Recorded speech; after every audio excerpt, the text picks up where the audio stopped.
Welcome back to another episode of Preserve Health Talks, and we're here again with sex therapist Ann Cater. Good morning, Ann. Hi, Ira. Thanks for having me back. Yeah, I love having you here. We're Hey. going to talk about communication and intimacy in long-term relationships today. How's Okay. that sound for you? Perfect. Good, because that's the only set of questions I have in front of me, so I think we should go with it.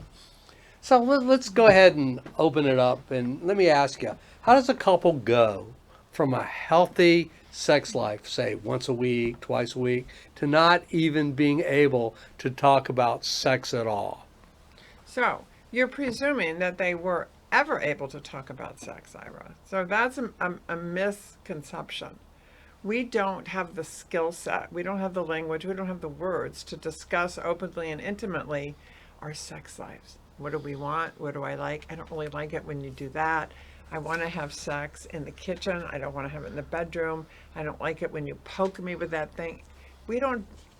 We have a lot of shame. We have hang-ups, and we don't talk about it. So if a couple ever could talk about sex early on in their marriage, they will be able to have that conversation and have it evolve throughout the course of their marriage. So what you're saying then is that the carnal energy was there without any emotional backup. Well, without the verbiage, we have great sex in the courtship phase of our relationship. The first 6 months, it's like, whoa. And then we get married, and then guess what?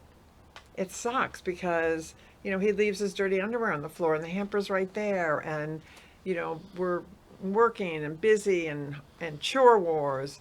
And then the sex goes, and we don't know what to do about it, and we don't know how to talk So you're about saying it really is true that the cure for sex after marriage is wedding cake?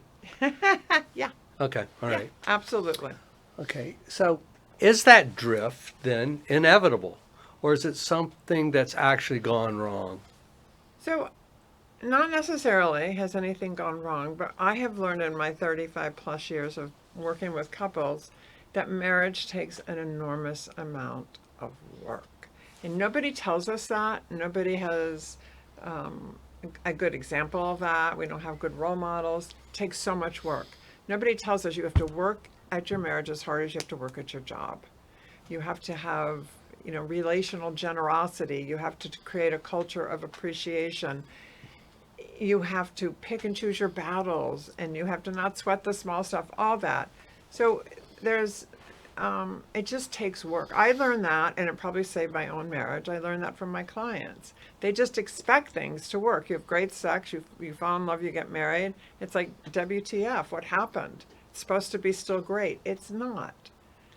Resentment builds, familiarity breeds contempt, blah, blah. We have to work at our relationships. So in a world that has learned not to compromise politically, have we brought that to the bedroom? Perhaps, but really, if there's a culture again of caring, we can start a conversation and we can talk about it. And we're kind of like, a marriage is like a small business, right? It requires enormous compromise, as you said, negotiation. Always talk, talk, talk. But if you could talk about it Uh-huh. at one time, and now you don't talk about it, Then you got a problem. do you think couples even realize that the conversation has stopped? Yeah. Oh yes. Often. Oh yeah. There's often when couples finally get to my office, there's such tension between them. They're angry, they're resentful, and they can't talk about it. And so that's why, you need people like me who can guide the dialogue. So it's the old elephant in the room theory. Everyone knows that it's Absolutely. there, but nobody's willing to We address know it. we haven't had sex. Some of my clients actually, the men in particular, will keep a little notebook, and they bring the notebook in. They say, "Ann, the last time we had sex was 4.5 months ago," and she'll say, "No, it wasn't." And he'll say, "Yes, it was. I have it right here." So we don't talk about it. We just ignore it, and it gets bigger and bigger. And the more often that you don't have sex and don't talk about it, the longer it goes on for. And it Okay. becomes too hard to talk about. It's too embarrassing. It's shaming. I don't know what to say. I don't want to do it. If I open that door, he's going to, pounce all over me. Well, I hear in my practice a lot that I'm too stressed, I'm too busy, I just don't want to think about it. Is that a real thing or is it just an excuse? Oh my God, that's so real, Ira. Okay. So real. So let's talk about that. And dinks, too, even dinks, two income, no kids, couples, even they are stressed from work. A lot of us have exhausting jobs. We travel. Don't put, factor in the kids, factor in the housework. I may have mentioned this in one of our other talks that I'll never forget a client saying to me when she was in my office with her husband and he wanted more sex, and she just looked at him and she looked at me and said, "You know what, Anne, foreplay to me would be if he folded the laundry." She was exhausted. They're both working. They have 3 kids. He would come home, sit on the couch, and not help. And she was so resentful, and that resentment grew and grew. That'd And- make a great T-shirt. Yeah. Yeah. Foreplay is folding the laundry. You're absolutely right. Resentment grows. She's simmering in anger and resentment. And what is she going to have sex with him? Can you have sex with someone you're so angry with? Absolutely not. So 3-parter on this question. Yes, dear. Ready? So when you stop talking about sex, Yeah. what are people actually afraid of? Is it fear of hurting their partner or actually hearing the truth? And are couples quietly dissatisfied but avoiding honesty? Yes, and yes. So we see many, many sexually avoidant couples, or what we call sexually anorexic couples. And so, how that evolves is multifactorial. And tell me your question again. So what are they actually afraid of? What's the biggest I fear? don't know that they're afraid of anything. I think maybe we're afraid of blowing up the marriage, so we just, keep quiet about it. A lot of us have shame about sex. Do you know how many women I see who have never had an orgasm and their husbands don't know it? And I ask their husbands, "How do you know your wife's having an orgasm?" "Oh, I can tell." And she looks at me and says, "Never had one with him. I can have it by myself, but not with him." So maybe we're afraid of hurting our partner. We're afraid of being honest. Yeah, I don't want to hurt him by telling him I've never had an orgasm. That's going to crush him. He thinks he's the best lover since, Son of Sam. So yeah, Mm-hmm. absolutely. All right. Well, that's a good answer, but it might go further than that. Could there be a mismatch in desire? So desire discrepancies probably occur 99% of the time in relationships. How are we ever going to be perfectly matched in terms of how often we want to have sex, how we want to have it, and when we want to have it? Testosterone levels are highest in the morning. I'll never forget, on a vacation, my brother and sister-in-law's room was next to me. Every damn morning at 4 a.m, they woke me up having sex. And Nancy, my sister-in-law, says to me, "Well, and testosterone levels are highest in the morning." She's from the South. Yeah, you did that accent well. Oh, thanks. Because I'm actually from the South. I know. Okay. So, my brother was more potent in the morning because that's when his testosterone levels were highest, and she took advantage of it. Very rarely do I see couples who are nicely matched discrepancy. And it's not always true that men want more sex than their wives. I see often that their wives are dying for more sex, especially at a certain age. But we're kind of mismatched. Men reach their sexual peak at about 18 to 25, right? And we reach our sexual peak much later, 38 to 45. So we're mismatched in so many ways. So then, if they compromise, Uh-huh. I want more sex, she wants more sex, I want less sex, she wants less sex, whatever the compromise is, does compromise lead to resentment? No, not if we have a healthy, open dialogue. And not if we maybe get someone to help us, like a therapist, figuring it out. So maybe I start masturbating, and maybe that's okay with him. Or maybe I masturbate in front of my husband because he doesn't want to have sex, but I do more often.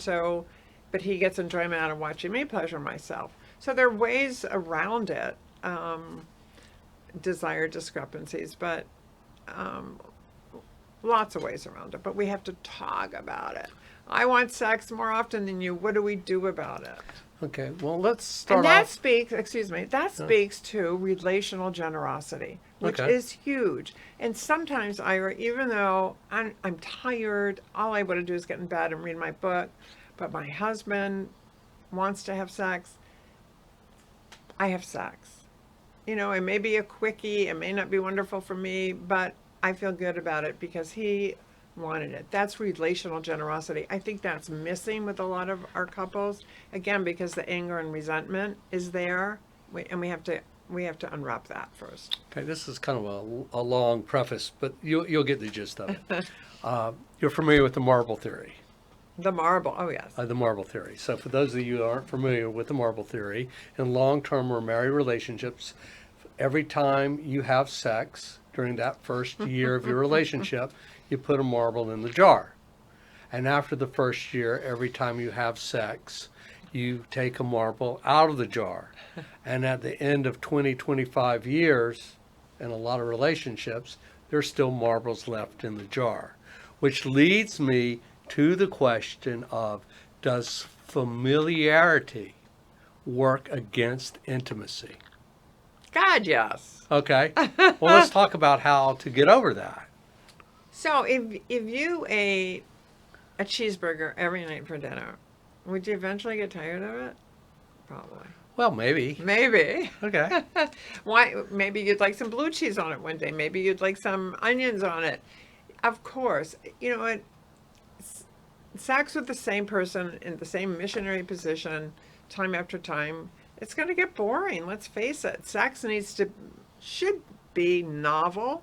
It should be fun. We should do it on the kitchen table. We should go take a mini vacation and do it someplace else.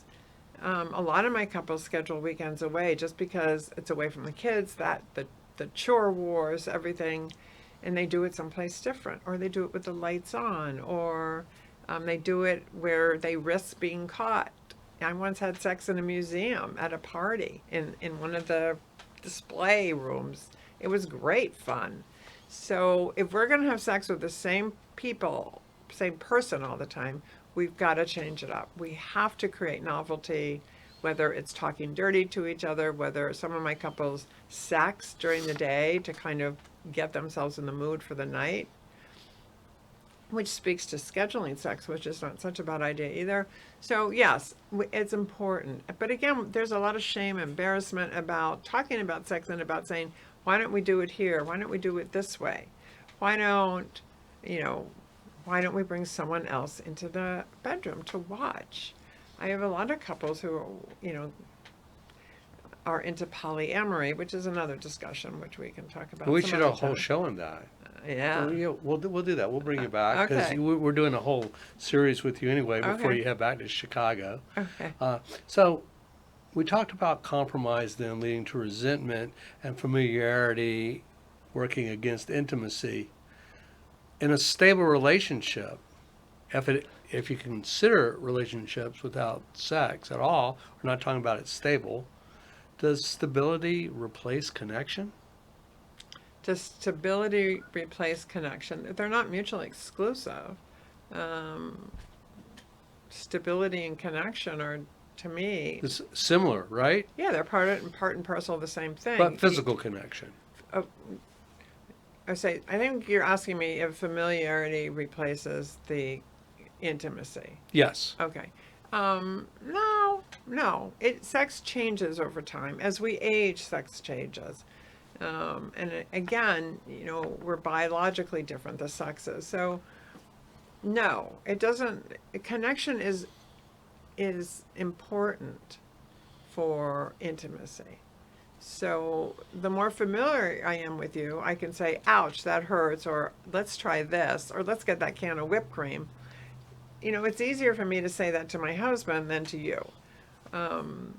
So familiarity does not breed resentment unless, of course, there are a lot of underlying issues like he never helps me with the kids and he doesn't make enough money, he doesn't work hard enough.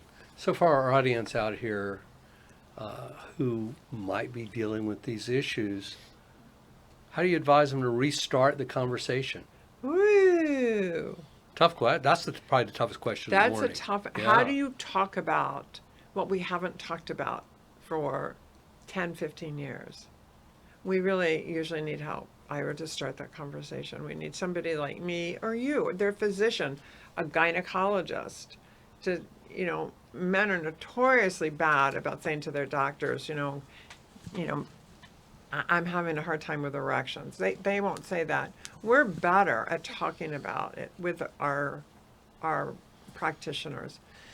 But often they need a therapist. It doesn't have to be a sex therapist. It has to be maybe a mediator, someone who's objective, who doesn't take sides, who can just help the couple navigate that very tough topic. So let's talk a little bit about unrealistic expectations, Ew. because that's a big one, right? Huge. So what role does that play Ugh. in bringing back someone's sex life to what they might consider something that they could be satisfied with? So, the whole issue of expectations, it has gotten crazy because of social media and what we see online, and people posting about their great vacations, their great sex, the stuff we're able to see now and read. It's like, wow, when I get married or when I have a boyfriend, I'm going to have the most amazing sex of my life. It's going to be, A, B, C, and D. And it's not. So our expectations are skewed from the start. We don't have realistic expectations. We have a fantasy model of sex. All of us do, usually. And we're horribly disappointed once we're in a relationship. So then what does a long-term healthy sex life really look like? That's an impossible question to answer. I have couples who don't have sex, but it's mutually agreed upon. They're done for whatever reason. It may be a medication issue. It may be I have dyspareunia, which is pain on intercourse, and maybe I can't get it up anymore. But they've talked about it. They've agreed to it. And they're still connected physically. They cuddle in bed. I have a couple, and they tell me they have outer course now. They can't have intercourse anymore because, I don't know, he's kind of lost his drive and is having a hard time getting erections, but they're very physically intimate. And they may have oral sex, manual stimulation, but they don't have intercourse anymore. So, sex is an important part of a relationship for many, many couples, but it's not a deal breaker as long as we're both in agreement. Going back to expectations, and we're going to end on this question because Okay. we're running out of time, and we'll of course bring you back again. Do people expect partners to just know what they want? Yes, good one. All right. Good one. That's great. Yes, we have a young couple and they get married, and she's pretty clueless, about her body and his body, and she thinks, well, he knows because he's had many more partners than me. He knows what to do, and guess what? He doesn't. He didn't have a clue. He knows what to do for him, but he has no idea. He probably doesn't even understand female anatomy. That there's this little hooded thing up there called a clitoris, and then there's a what? I can't tell you how many men have said to me, what? And then she pees out of there, and then there's a vagina. There's what? They're blown away. But we expect, I used to have unrealistic expectations of my husband. I thought he should read my mind, that he should know when I wanted to go out to dinner after a long day at work. And if he didn't say, let's go to Pepe's Tacos, I wouldn't talk to him for the night. It was crazy. I realize in retrospect how stupid that was. If we can't ask for what we need, we're not going to get it. So that means we have to be aware of our bodies. We have to know our bodies intimately. We have to know what feels good. We have to have experimented ourselves with masturbation. we have to be able to say to our partner, that doesn't feel good, try it this way. There is such a thing as a G-spot. Try this. Put your fingers up there really high. You know, we have to be able to tell, and I'm talking mostly about women because, you know, everything there is kind of secret, especially for men. So, yeah, we think our partner should read our mind and know how to make us orgasm. And I guarantee you that probably 85% of men have no clue if their wives are orgasming or how to make them orgasm. Good point, and we're going to pick up there Okay. on our next episode. Okay. We're out of time. Thank you So again fun. for joining us for another episode of Preserve Health Talks. Our guest, Ann Cater, thanks for coming. It was so fun. I love Okay. talking about sex. Bye-bye.